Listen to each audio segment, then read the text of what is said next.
प्रयागराज में मेला चल रहा था, उसी समय जब सभी ऋषि मुनि वहाँ पर कल्पवास कर रहे थे, उसी में एक ऋषि आए थे, यज्ञवल्क्य ऋषि। और यज्ञवल्क्य ऋषि जब वहाँ से चलने लगते हैं तो भरद्वाज जी के आश्रम जाते हैं। भरद्वाज जी उनको रोक लेते हैं। जब यज्ञवल्क्य ऋषि कारण पूछते हैं तो भरद्वाज जी कहते हैं, हे मुनिवर, मैं आपसे एक प्रश्न पूछना चाहता हूँ, इसलिए मैंने आपको रोका है। तो जब यज्ञवल्क्य ऋषि प्रश्न पूछते हैं कि आप मुझसे क्या पूछना चाहते हैं, तो भरद्वाज जी उनसे कहते हैं, कहत सुमोहि लागत भय लाजा। भरद्वाज जी कहते हैं, हे ऋषिवर, मुझे आपसे कुछ पूछने में भय भी लग रहा है और लज्जा भी लग रही है। दोस्तों आइए जानते हैं कि ये भय उनको क्यों लग रहा था और लज्जा क्यों लग रही थी। तो दोस्तों भय इसलिए लग रहा था भरद्वाज जी को, कहीं जब हम ये प्रश्न पूछें कि राम कौन है, क्योंकि भरद्वाज जी ये जानना चाहते थे कि राम कौन है। हालांकि राम को तो जानते थे, वो कहते भी हैं कि भरद्वाज जी कहते हैं कि मैं एक राम को तो जानता हूँ, एक राम अवधेश कुमारा, तिनकर चरित विदित संसारा, नारी बिरह दुख भयों अपारा, भयों शेष न रावण मारा। भरद्वाज जी कहते हैं कि एक राम को तो मैं जानता हूँ, जो अवधेश कुमार मतलब दशरथ जी के पुत्र हैं, और जिनका संसार पूरा चरित्र जानता है, जो नारी के विरह में उन्होंने काफ़ी दुख झेला और काफ़ी उन्होंने रावण को मार करके सीता जी को छुड़ाया। लेकिन मैं ये जानना चाहता हूँ, ये भरद्वाज जी कह रहे हैं, कि क्या ये वही राम हैं जिनको श्री शिव जी पूछते हैं, या मैं जिन राम को समझ रहा हूँ वो राम कोई और हैं और जिनको श्री जी शिव जी पूछते हैं, जपा करते हैं, क्योंकि वो कोई और राम है। अब दोस्तों जो भरद्वाज जी कहते हैं मुझे लाज और भय भी लग रहा है, वो इसलिए कहते हैं, कहा तो सो मोहि लागत भय लाजा।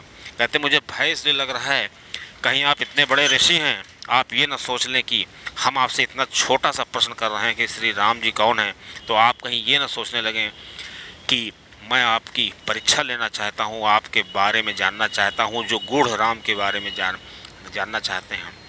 और मुझे लज्जा इसलिए आ रही है क्योंकि मैं श्री वाल्मीकि जी जो परम ज्ञानी हैं, मैं उनका शिष्य हूँ। तो आप कहीं ये ना सोचने लगें कि इतने परम ज्ञानी वाल्मीकि जी का जो शिष्य है वो क्या राम के बारे में नहीं जानता होगा, वो मुझसे राम के बारे में क्या जानना चाहता है। दोस्तों जब ये प्रश्न श्री यज्ञवल्क्य ऋषि सुनते हैं और ऋषि की हालत देखते हैं, वो ऋषि जो होते हैं भरद्वाज जी, उनके रोम रोम खड़े हो गए थे, आँखों से आंसू झलक आए थे, क्योंकि वास्तव में श्री राम को जानना चाहते थे। क्योंकि यज्ञवल्क्य ऋषि कहते भी हैं कि मैं जानता हूँ कि कौन सच्चा भक्त है जो श्री राम के बारे में जानता है, वो उसका प्रश्न देने का जो भाव है उससे पता चलता है कि वो वास्तव में जानना चाहता है कि परीक्षा ले रहा है। तब यज्ञवल्क्य ऋषि उनसे बताते हैं राम की महिमा के बारे में, साथ में वो पहले शिव कथा सुनाते हैं, और वो शिव कथा सुना करके शिव विवाह तक वो ये जानना चाहते हैं कि इसका मर्म क्या है, मतलब क्या भरद्वाज जी वास्तव में श्री राम को प्यार करते हैं, श्री राम के बारे में जानना चाहते हैं। अगर भरद्वाज जी श्री राम को वास्तव में जानना चाहते होंगे तो पहले उनको श्री शिव जी से प्रेम होना चाहिए, श्री शिव जी की कथा से प्रेम होना चाहिए।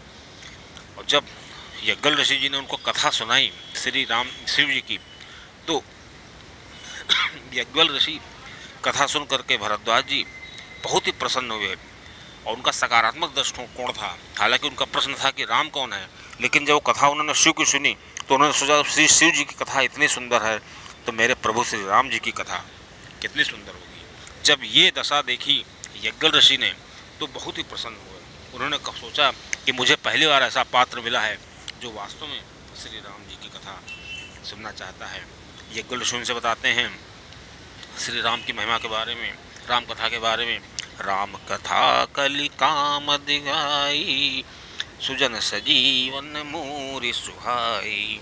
श्री तुलसी बाबा लिखते हैं। और यज्ञवल्क्य ऋषि कहते हैं महामोह महिषेश विशाला, राम कथा कालिका कराला। मतलब जो राम कथा होती है ये वो काली मैया के समान होती है। जैसे काली मैया ने महिषासुर का वध कर दिया था, उसी तरह ये जो राम कथा है हमारे सभी विकारों को पूरी तरीके से नष्ट कर देती है। और आगे कहते हैं, राम कथा शशि किरण समाना, संत चकोर करें जय पाना। कि राम कथा जो है वो एक शशि किरण मतलब चंद्रमा की किरण के समान है, क्योंकि जिस प्रकार एक चकोर एक पक्षी होता है वो हमेशा चंद्रमा की तरफ देखा करता है कि स्वाति नक्षत्र में जब पानी बरसता तो उसका वो